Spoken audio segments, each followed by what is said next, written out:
All right, everybody, welcome back to the DIY Garage TX channel today.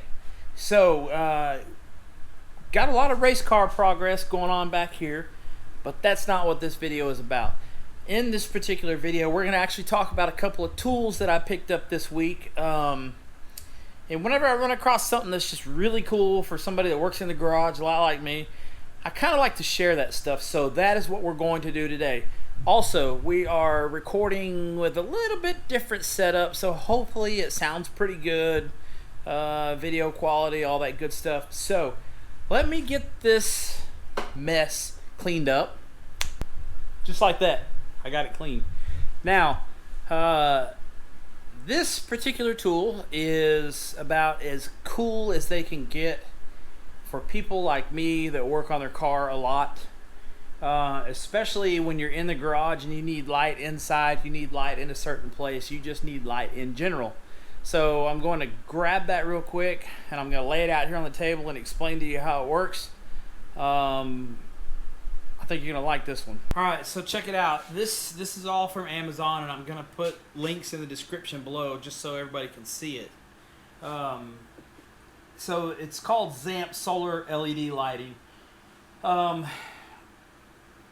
The reason why it's so cool, or the most cool part about it, is this stuff is magnetic and it's low voltage and all that good stuff. But the reason it works so good for me is because of this. Check this out. First off, it comes in its own little carrying case, so you don't have to keep up with the cords and all that other crap. But this. As soon as I get out of the case, I'm going to flip the camera down so you can see this. This thing has a pretty stout magnet that holds it in place. Now, why is it so cool for me? Now, this is why I like it so much right here. Put it anywhere in the car, anywhere on the roll cage, or if you're under the car, you can put it up inside of there as well. Okay, so the kit comes with 4 of these things. This thing's only like 20 bucks.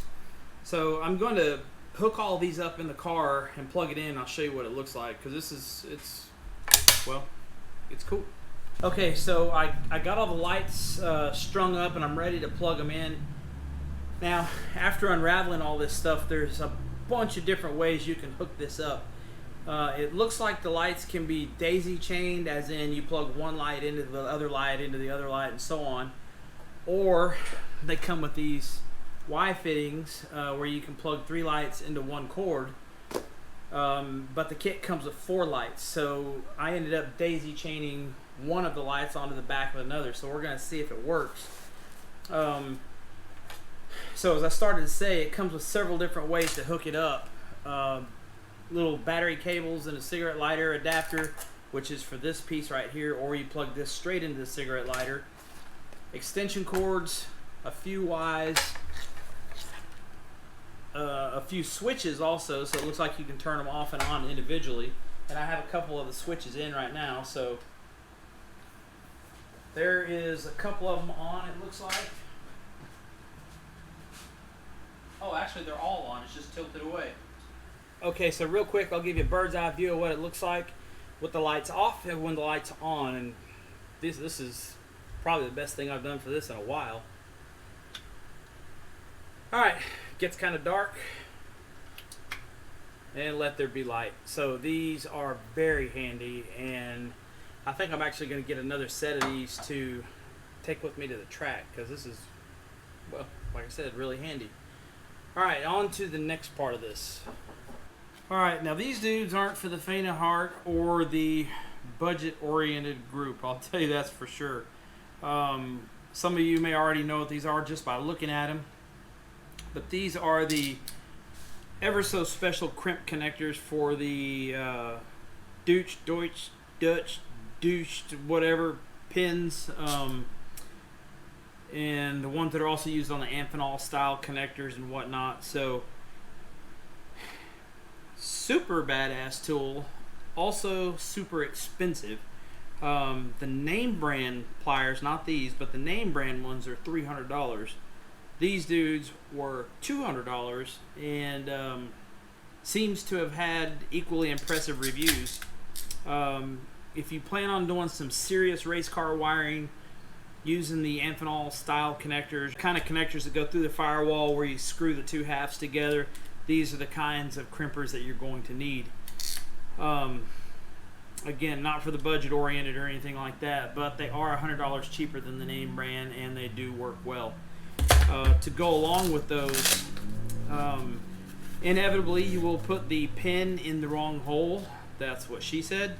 And you will need the special tools to get them apart. So put that in front of the camera. I'm not sure if you can see that because we're on the GoPro right now, but these little guys are pretty well made. And they come in 3 different sizes in there. Also, these were actually surprisingly cheap. So I got some of these because I will inevitably screw some of this stuff up.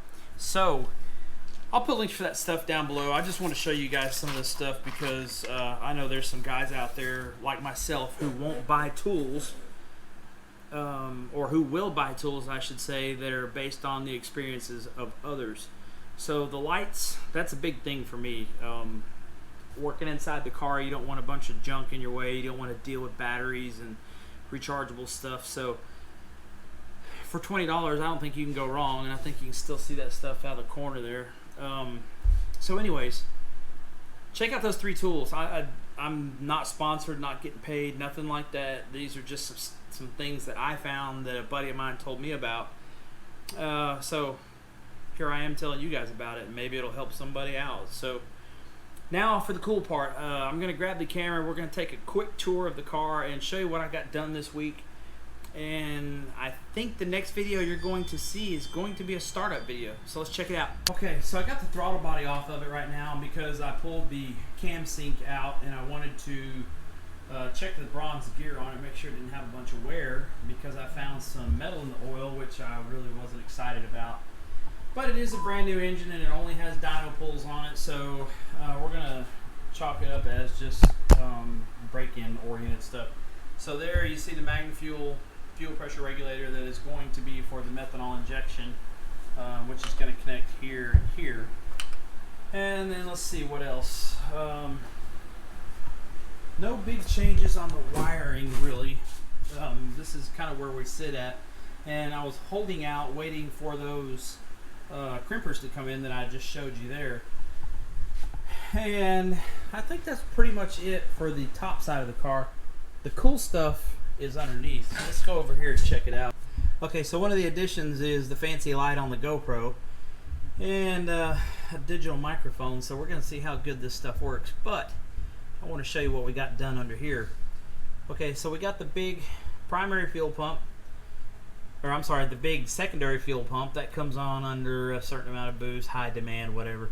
That's the driver pump. That's the one we're going to use to drive around town on, you know, and all that good stuff. Double transmission coolers, fan. Over here you got the meth tank, which isn't plumbed yet. Let's see. Oh yeah, battery cutoff switch is installed up here. Cables ran, all that good stuff. So we're not too far off from having a running car. Let's look in the trunk. All right, so this is, I saw this trick a long time ago from, actually you got, everybody knows Boosted GT. He is one of the first ones I seen to do this. But that dude right there is an air tank, and of course this is the air compressor. So instead of having a CO2 bottle in the car, we have an air tank that we use for the boost control. And then if we go over here on this side of the air tank, which you can't see the end of it, but that air hose is, you can see, has an end on it for airing up the tires. So dual purpose deal. Meth tank right here ready to go. Got the return fitting welded in it. I need to get a rollover vent for this, kind of like this guy right here. And then that's going to be the last of it. Then it's on to 100% wiring. All right, guys, so thanks everybody for stopping by. Want to show you guys those couple of cool tools that I got. Super handy stuff, can't do without it. It makes my job easier, blah, blah, blah. What guy doesn't want more cool tools? Also, as you can see behind me, the to-do list for the car is getting much shorter. So here in the next couple of days, like this weekend, it is going to run. I'm going to start on the wiring probably tomorrow being Friday. I'm not sure when this video will get out, but hopefully real soon. So I guess that's it for the end of this particular video. So thanks everybody for stopping by as usual. Be sure to give it a thumbs up. Be sure to subscribe if you haven't, and hit the bell icon when you do subscribe so you get the notifications when all the new stuff comes out. So thanks again everybody for stopping by. I really appreciate it. We will see you guys in the next video.